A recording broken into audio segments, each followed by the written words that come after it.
Canucks? More like can't Nucks.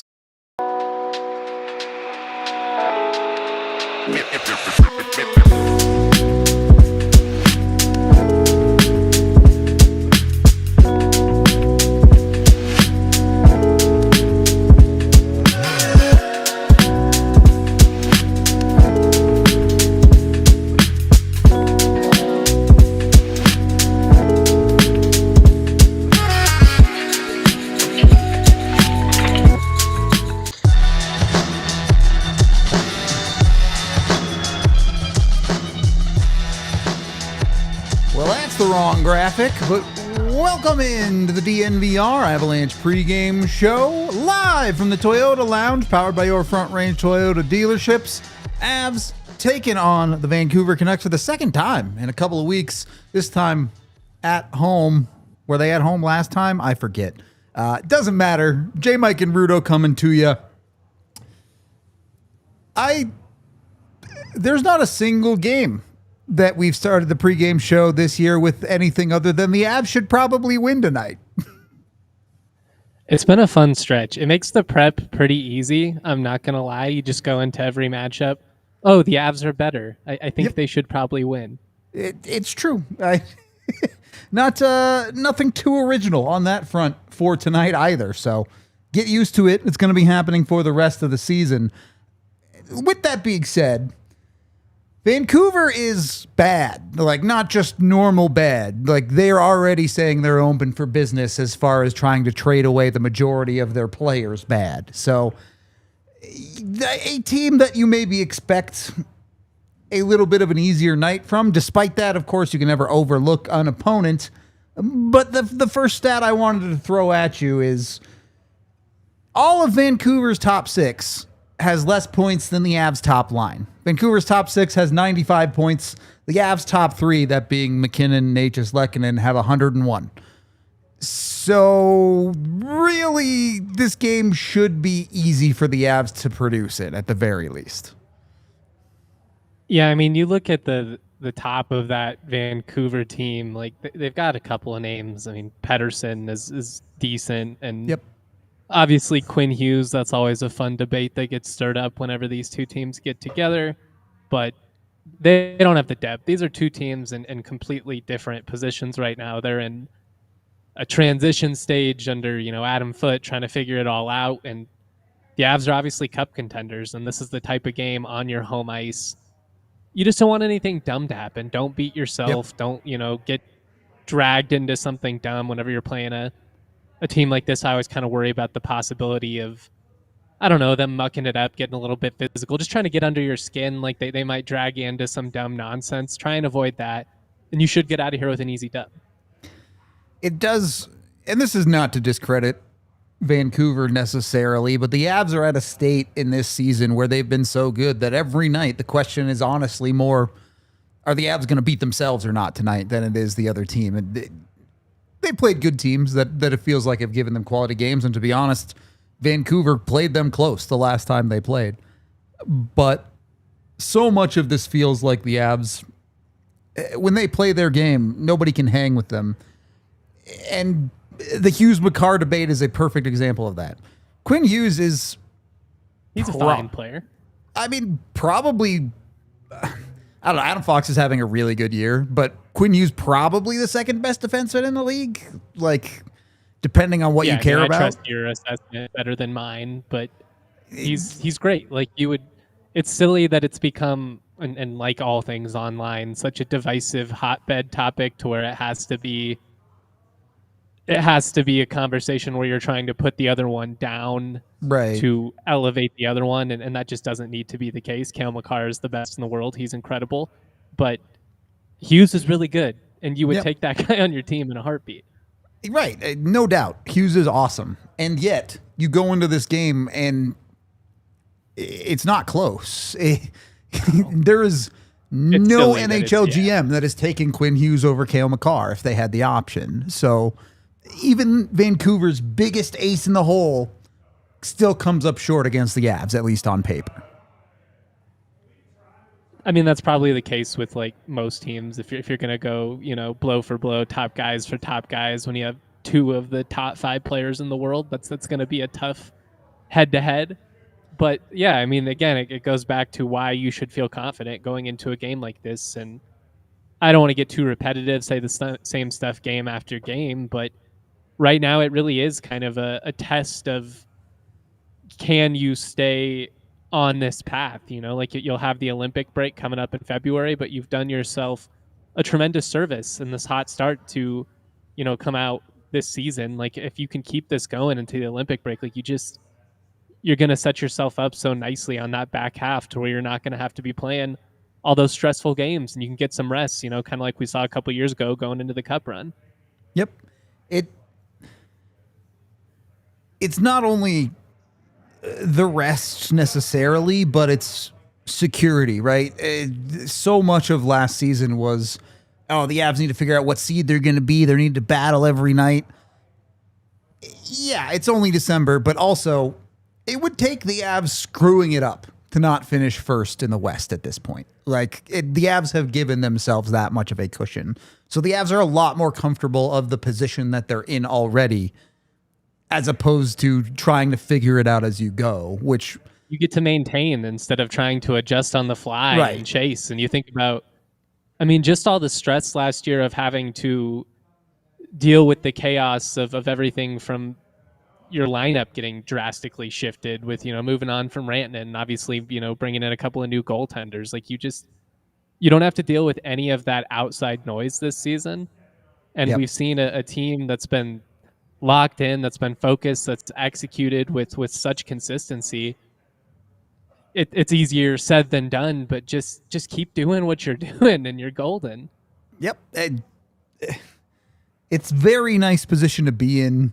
And even when the Avs inevitably lose some games and you feel like they're not playing their best hockey, you have in the bag, they know that level. They're already experienced that level. This is not going to be them trying to get to some new level. It's just going to be them doing what they've done before. Particularly against Vancouver, they should be able to do some of that. Vancouver, one of the worst defensive teams in the NHL right now.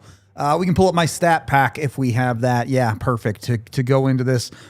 Again, there's not a ton to say on the Avs side. They're a top 5 team in essentially every single statistic at 5-on-5.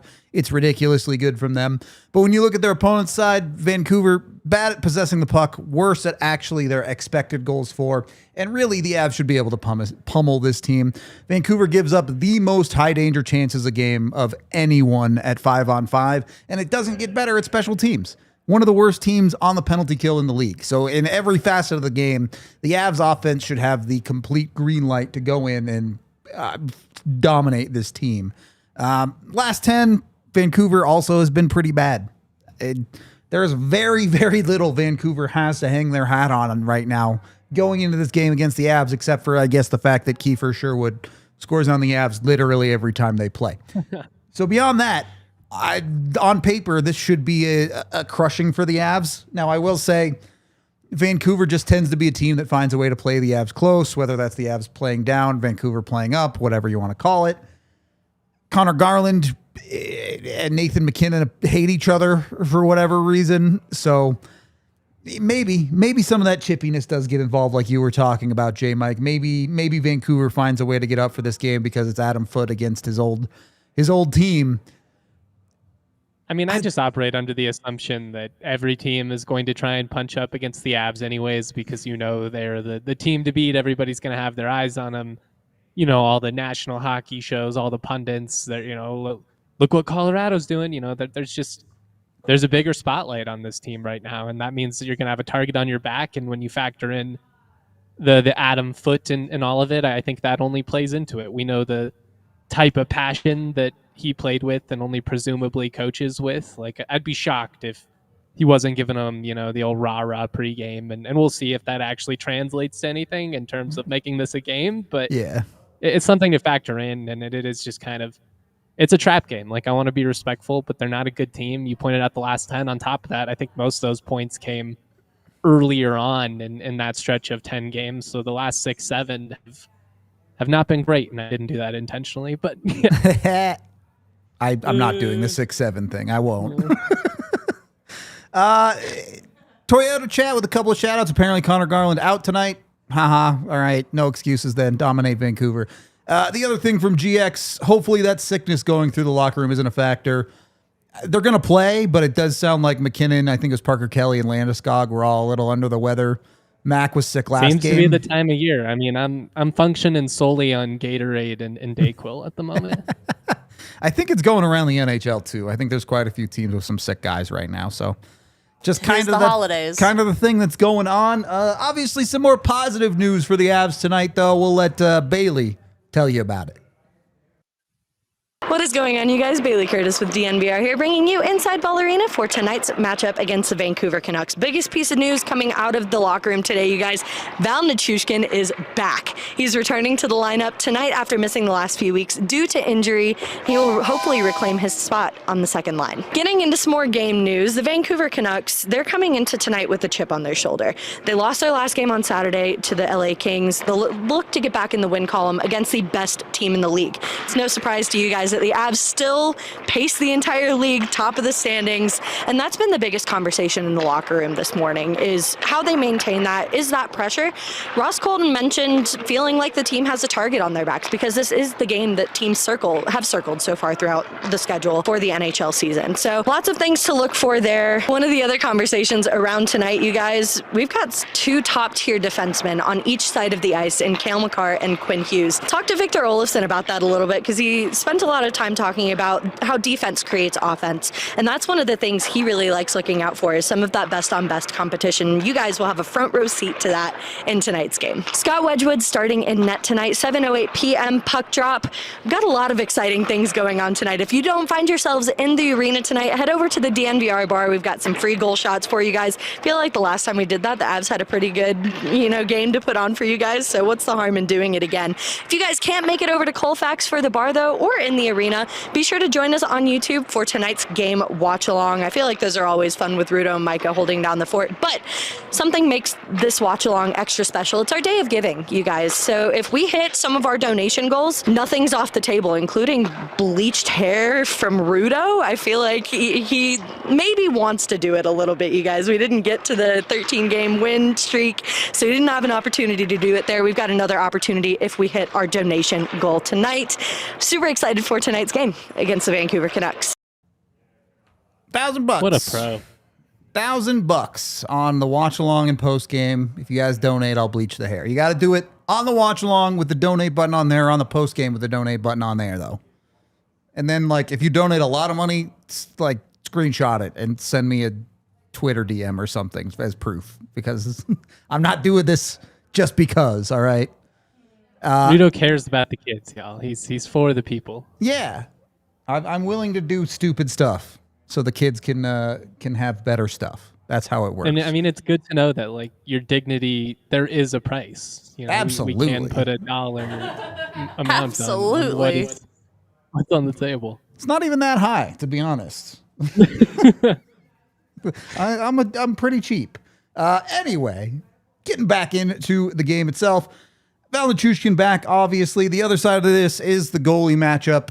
It is Scott Wedgwood again for the Colorado Avalanche. No big surprises there. It does seem like the Avs have settled into this one game each rotation. Vancouver's goaltending hasn't been very good this year, just like the rest of their team, so the Avs should have the advantage there as well. J-Mike. Is there anything Vancouver does well? Is there anything you'd be potentially worrisome over?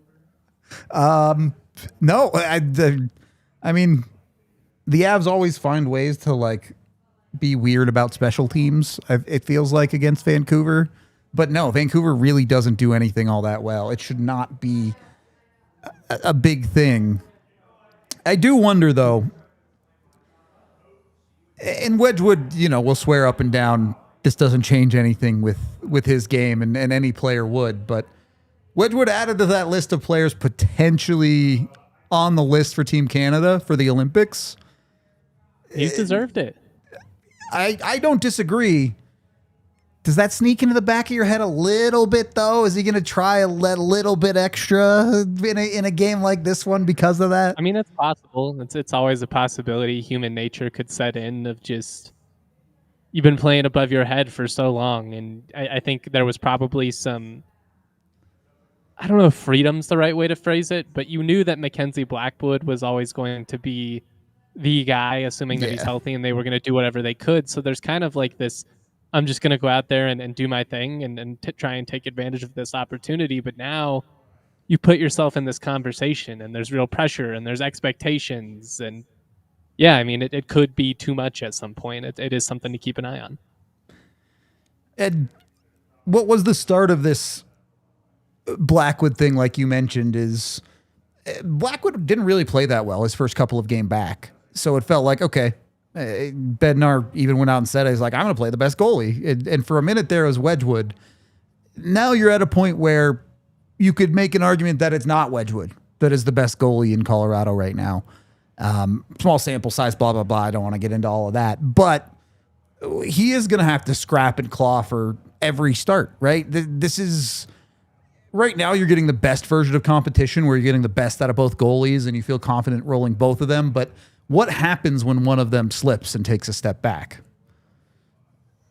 Yeah, it's been a fun story to this point, but we're not in the business of feel-good stories, you know, we're in the business of competing for championships. So I think so long as Wedgwood is able to play at the level that he's shown, you know, up to this point, it's probably going to stay being a 1v1 thing, and we're going to still see him featured a decent amount, if not every other night. But the minute you have a rough performance, especially if Blackwood follows it up with the type of performance he's had of late, that's when those murmurs start, you know, of like, oh man, you know, he's the backup, you know, all right. It's sports. Fans are fickle. Coaches are fickle. It's a tough reality. It is. The NHL is a privilege. You got to earn it every day. I'll stop waffling about it, and we'll hear from head coach on that front as well as a handful of other things going into tonight's game against Vancouver.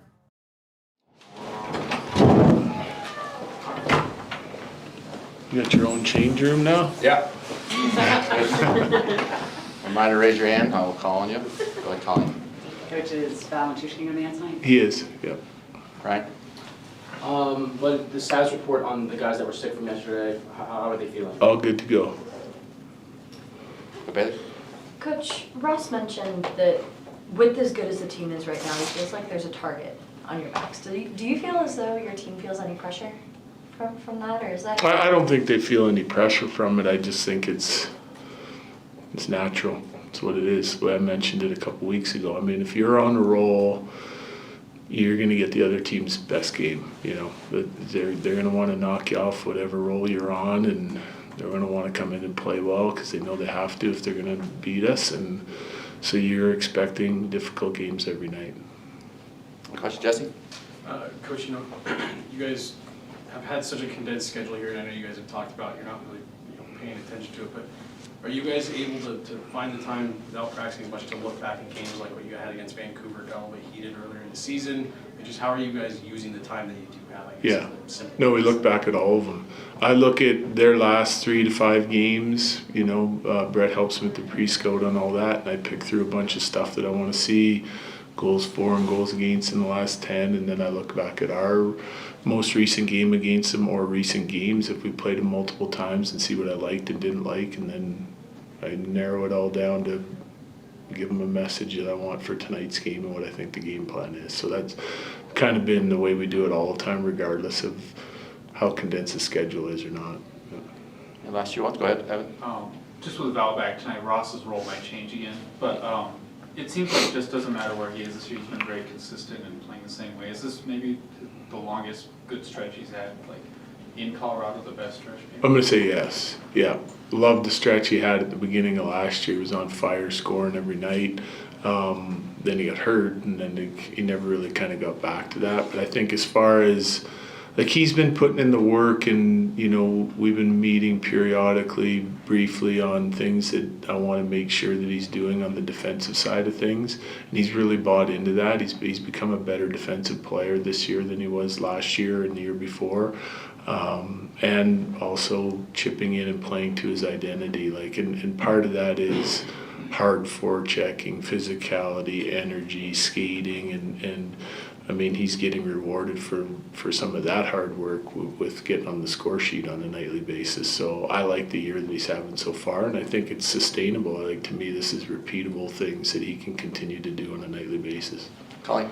We were just talking about, kind of going back to Jesse's question, with the balance of optional practices and the guys that actually do go out and skate. Like I was talking to Parker Kelly, and the fact that he doesn't play as many minutes a night, and a guy like Cale, he'll take the time off, but Parker will get on the ice. Is that kind of the way that you kind of want to balance that, and is better for them? Yeah, they all have their own individual conditioning plans, right? So, and I don't care if Parker goes on the ice or not, or if he wants to do that work off the ice, but there's lots of guys that don't play a lot of minutes, that like to get touches and like to feel the puck and like to work on things on the ice because they're not on the ice for 20-25 minutes a night. And then lots of guys that are on the ice want to give those muscles a break and do different things in the gym, strengthening, conditioning, whatever it is. Some of it's recovery work, but they all have their own individual plan with our strength guys. They're on top of it. It's not just like, well, it's a day off, or, you know, like everyone has a plan and is going about their business, even on morning skate days. But you know, I've touched on this before. It's basically how we run the last 2 to 3 months of the year every year. So we're just kind of doing it all year this year. We're an older team. I don't think we love to practice. You know, they want to play and they want to get ready to play, and that's kind of the way we look at it. So with that, if we're not hitting the ice as a team a lot, then the learning has to be done on video, and we got to apply it into the game. You don't get the reps at it, but you certainly can know what you're doing out there, and you can all be on the same page. Last two, go ahead here. To be around the 1/3 point of the season and to see where Gabe is at, and he's in the lineup every day, the physical game, is that all you could have hoped for when you thought about where he might be back at the start of the season? Yes. Yeah. I think we're pretty pleased with not only that he's been able to stay healthy, feel good, you know, like all that is on track to continue, but also like sort of the increase incrementally in his game as the season's gone on. He just keeps getting better and better, and I don't think he's peaked yet. So we also like the track that he's on when it comes to like performance as well. Last one, Jesse. Just want to check in and see what you thought of Ivan and his call-ups. He was good. Yeah, he was good. I mean, I like the way he's a great skater, right? So he has to use that to his advantage. I think this time up, he looked more comfortable with the puck. It wasn't just chip and chase. It was smart puck decisions, but if you had ice in front of him, he took it and used his legs and was making some plays, and he went to the hard areas of the ice a little bit more and came up with more pucks, both off the forecheck, net front, and whatnot. So I think it was a good step in his development. Now he's going down again and playing down there, and we'll keep a close eye on him. Thanks, sir. Yep, thanks. Which one's mine?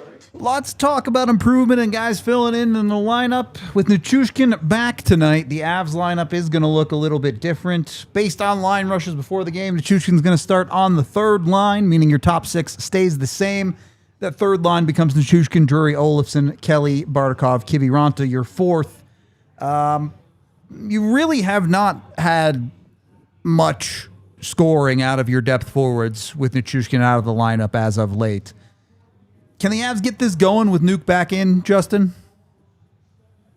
I mean, you'd hope so, right? I am interested to see how much rust there is. It wasn't too long of an absence, so you wouldn't think he would be, you know, in a real bad spot or anything like that. But there's always kind of a feel it out process. And I think it makes sense to probably ease him into things also, you know, might help you get a little bit more production out of those bottom six. So I'll be curious to see kind of like what that looks like. But he's been a huge factor on both sides of the ice all season long. So it's just great to have him back. It's kind of funny because you can sit here and say, well, the Avs were great without Nichushkin in the lineup. And then you go back and look at the record with Nichushkin in the lineup. Also great. So nothing to really lose. Embarrassment of riches. Yeah. When you do look at these third and fourth lines, though, you know, I'm sure the Avs will play it pretty loose. If Nichushkin is playing well, do not be surprised if he gets moved up into that top six pretty quickly. Yeah, I mean, we all know that pregame line designations are fast and loose when it comes to bed seats. We'll see 10 minutes from now. Right. So don't expect anything too crazy there. If Nuke moves up, it's probably Colton or Landy that moves down to that third line. it's got to be Colton that moves down, right? I think with how Landy's been playing, it doesn't make sense to drop him. Like, I know Ross is great, awesome glue guy, does a lot of things well. He's not Gabe Landeskog, though. Yeah. The version of Landy you've got in the past 7 to 10 days is just too good, like you said. You're not going to Especially coming off of 2 nights rest, you know? Like, Yeah. it was a back-to-back or something. Maybe that changes the conversation. Everybody's well-rested. And then the other side of that conversation is the Avs power play. Now, Nuke had practiced the other day, took reps with power play 2. One, do we think we'll see Nuke get back to power play 1 sooner rather than later? And 2, if he is on power play 2, will the Avs actually use it? I guess that's the big question, right? Like, they have a power play too? That's a thing? That does exist? Are we sure? You wouldn't know. I've heard of it. I've heard Yeah. tales. I've grandfather around the fire, but I don't know. Yeah, I What do you don't really expect? know Like, what to expect. I'd probably give it a game or 2. I don't know. Yeah. Agreed. Yeah, I think that's mostly what I had. So let's bust out the crystal ball. You know how it is. Look into the future. Find the good stuff. Name and a score, J. Mike. What do you got for this one against Vancouver? I'm going 4-1 Avs. We're going to say it's a Marty party. I'm going to get bold. I'm going to say it's a 2-goal game from Martin Nietzsche. I like. Does feel like Marty's kind of due. He's got to put one in the back of the net pretty that's soon. what I'm here. banking on. So, not that his production is bad, but actually put a puck in the back of the net. Someone's got to stop Nathan MacKinnon from scoring 70 goals this year. So Nate just scoring a few would maybe slow him down. That might be the a only little way bit. that happens. It's just the other guys on the team stealing all the goals. Right. The Avs are going to score them, especially against a team like Vancouver. It's going to be Vancouver's defense that slows them down. Right. All right. A guy in the bar told me 5-1, so I'm going with that. Shout out guy in the bar. Thanks for coming in, guy. Yeah. If he's right, I'll give him my bets or something. If he's right, he's getting 5 shots tonight. So true. He's sitting, I mean, it's not too late. Get down to the bar, y'all. Support free local. goal shots. We're doing that again, which usually they have score a bunch when we do that. I don't know why, but it's just how it works. I'm going to go with Jack Drury on this one. We kind of talked about that depth scoring hasn't been great. I want to see. Is it Olofsson? Is it Drury? Whatever. I'm not actually going to be picky about that, but I want to see that third line score, and Drury is the guy I'm picking because I want to see him succeed. That's all. It's not that complicated. We can get it in my pregame picks as well. The jar, of course, presented by Bet365, where things are never ordinary. I did go with that Jack Drury goal in my bets because plus 550. Pretty good money. If you want Nature's money, plus 180 for a power play point. So maybe one of those goals can come in on the power play there. You would like to see the Avs get the power play going a little bit against Vancouver here. Obviously, the Avs are amazing. Nitpicking a little bit when we talk about their shortcomings, but, a power play goal would just feel good. And then I did take the under in the first period. I do think we've seen a lot of high-scoring starts for the Avs, and that can't last forever. So, yeah, maybe a game that starts a little bit slower. You get plus money on it. Felt all right to me. I don't know. Take whatever bets you want. I have done pretty well on my bets for the most part this year, but I'm not perfect. If you've got a better bet than me, like a Kiefer Sherwood goal, that's probably going to happen. Like, go get your money on it. Just accept that in life. Whatever it is, make sure you do with Bet365. Use the DNVR 365 code. And of course, when you gamble with them, you must be 21 or older, physically located in Colorado. Please gamble responsibly. If you or someone you know has a gambling problem, call or text 1-800-GAMBLER today. All right. You guys are definitely not going to make me bleach my hair, right? It's going to be fine when I go into this watch along. Do it. Any final thoughts on this one, J. Mike, before we hit the watch along? I mean, just a classic trap matchup. I see some people in the chat bringing it up, but for whatever reason, games against Vancouver tend to be weird. Hopefully things don't get, too out of whack. Hopefully not. It's coming eventually for the Avs, but fend off that regulation loss for as long as you can. Tonight would be 17-game point streak, which is like ridiculous, and I think ties the record certainly their modern record. I'd have to go back and look at some of those old Avalanche teams. Anyway, we are going to wrap up this pregame show. Come join us for the watch along and donate and do all the good stuff there. And then after the game, J. Mike and I will break it all down for you no matter what. So we hope to see you there. We appreciate y'all. This has been the DNVR Avalanche pregame show, and we will see you on the watch along. We all silly like the mayor.